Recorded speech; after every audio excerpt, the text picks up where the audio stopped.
Parlons du professeur Modeste Bahati. Je précise d'abord que le professeur Modeste Bahati, au regard de ce qu'il est, en termes de présomption de connaissances, ça veut dire diplôme naïe, doctorat, tout ce qu'il a, il est professeur, il a enseigné des gens, il a même formé des professeurs. Exactement. Moi, je ne peux pas aujourd'hui vouloir m'affronter à lui.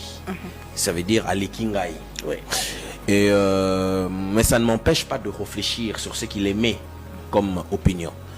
Alors, il faut dire que quand le professeur Modeste Bahati dit clairement que le pays n'a pas un problème d'homme, mais il a un problème de texte, je pense que... Il n'a pas un problème de texte, mais plutôt un problème d'homme. Merci. Le pays n'a pas un problème de texte, mais un problème d'homme. Je pense que le professeur Modeste Bahati a partiellement dit faux. Sa vision ou sa vue n'est pas globale. Pourquoi je le dis? Naope Sabino Kamoko. Pour vous démontrer que le pays a aussi un problème de texte. Je ne nie pas qu'il y a dans certaines sphères ou dimensions, il y a des problèmes d'hommes. Mais je vous montre un cas qui atteste qu'on a un problème de texte. Je vous prends le cas Bukanga Lonzo, dossier Matata. Les dossiers Matata, nous avons suivi, on a vu un ping-pong juridictionnel entre la Cour de cassation et la Cour constitutionnelle. La Cour de cassation qui vous dit ne peut être compétente, la Cour de cassation également, la Cour de cassation qui ne peut être compétente, la Cour constitutionnelle également vous dit ne peut être compétente. Il a fallu qu'on puisse retourner, revoir, voir un juge d'interprétation qui va donner le sens de l'article 164, conférant ainsi la compétence au juge constitutionnel de juger Matata. C'est-à-dire, au lieu que tout ce qu'on a contentieux constitutionnel sous l'aspect pénal, nous sommes allés, on a quitté les juges de contentieux pour aller devant un juge d'interprétation.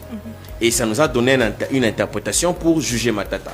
Au lieu que ce soit ces tournures, où à chaque fois il faut recourir à un jugement en interprétation, mais un jugement en interprétation, un arrêt en interprétation peut subir, dans le quota français, peut subir ce qu'on appelle revirement de jurisprudence un lendemain. Ça veut dire les juges de la même dimension peuvent se décider de changer la position du juge ancien.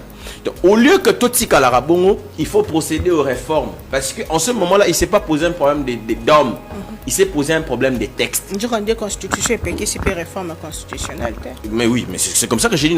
Moi, je réponds quand il dit que le pays n'a pas un problème de texte. Je vous donne un cas où le texte pose problème. J'en ai beaucoup, mais je vous donne juste le seul cas parce que je n'ai pas tout le temps pour épiloguer.